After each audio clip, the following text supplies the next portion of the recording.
Hello, we have a project for you this week, and this is going to be also featured in the Columbus Neighbors magazine, the July issue. So if you want to look it up in that, if you get that magazine, if not, this is always kept on our website. So all our videos are housed on our website at accentfloralandgalleria.com. They're archived, and so you can go through and see the old ones we've done for crafts, the new ones we're doing, every single video we've ever done. So for today, this is kind of like if you want to garden and you might have planted too early this year for your stuff and you couldn't afford to replace the stuff that froze because we had that terrible weather, and then now it's so hot you might not want to plant.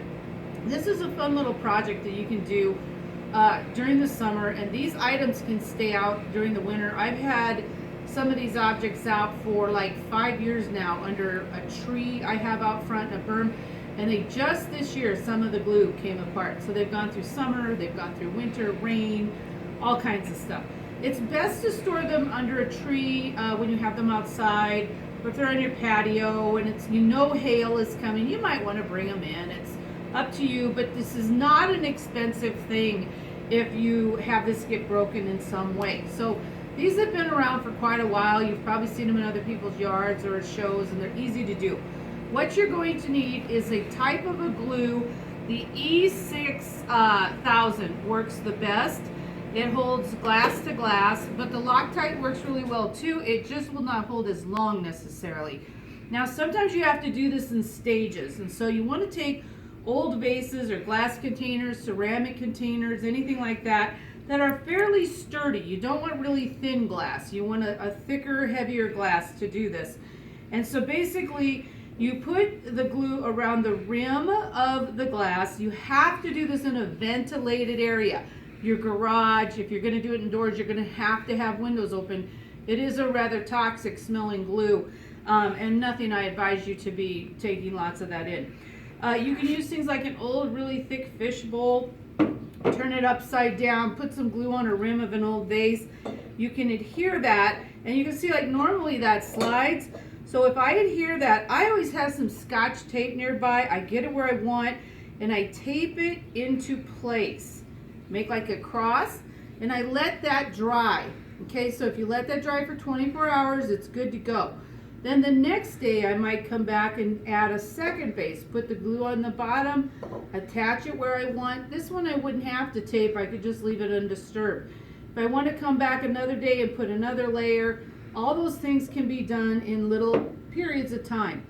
You can affix or attach also little glass beads and gems to the sides of these things. And again, if I want to get this onto this container and have it stay, I've got to have my Scotch tape. So I put my little bit of glue on this side. I would set it where I want it and put a piece of tape to hold that in place until that dries. Again, 24 hours is what you want to give that. It is a little bit time consuming, but it is not difficult. I'm going to have Heather follow me down the table here, and we're going to look at some examples. These are all Dollar Tree items or Goodwill items, and so this is, you can get these star containers. They're a bowl, like you could use like a candy dish. I'll show you here. See how it's a star on the bottom? This is a drink tumbler, but it's a heavy glass. It's not a thin one. Some heavy glass plates, a heavy Coca-Cola glass tumbler. This was a votive for candles that is glued to the top of this like a little finial. If I wanted to, I could put like one of those little beads on top. I could glue some around the edges if I wanted to for an embellishment. That's up to you what you want to do. This kind next to me here, I think some of you recognize that's a lantern, like a sconce for a lamp. This is an actual candlestick, some little pieces of glass. It's on another tumbler and an old vase. If I had this outside, I would put a wooden dowel in the ground to help support this. What I will be doing with this is taking a plate, glass plate, and I will be affixing this to that plate with glue to help make a really nice wide base.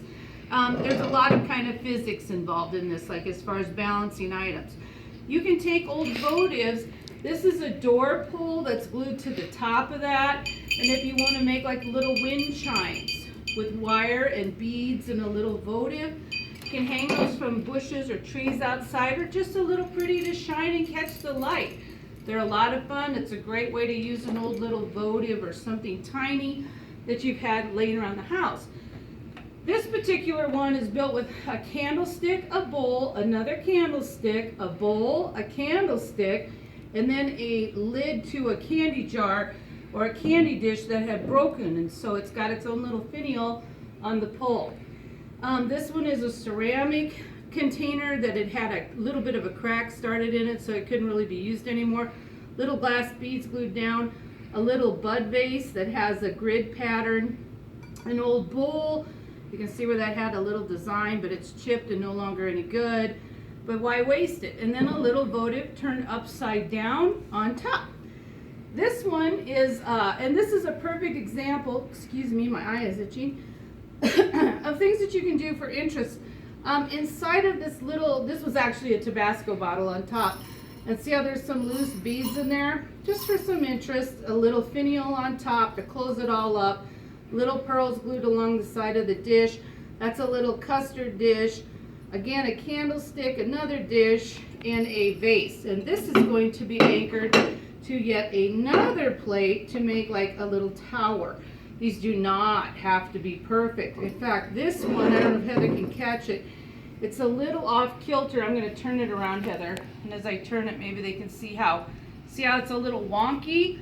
Doesn't matter, because these are going to be outside. They're for fun. They're just a fun little thing. You can go out in your garden, however you want to use it. Again, this will be featured in the July issue of Columbus Neighbors magazine. Come on in. And you can follow us up on, again, like I said, our website. We always have these videos posted. We'd love to have you come see us or give us a call. We're at 402-606-4713. We're located south of Hobby Lobby and west of the Fort Western. Thank you.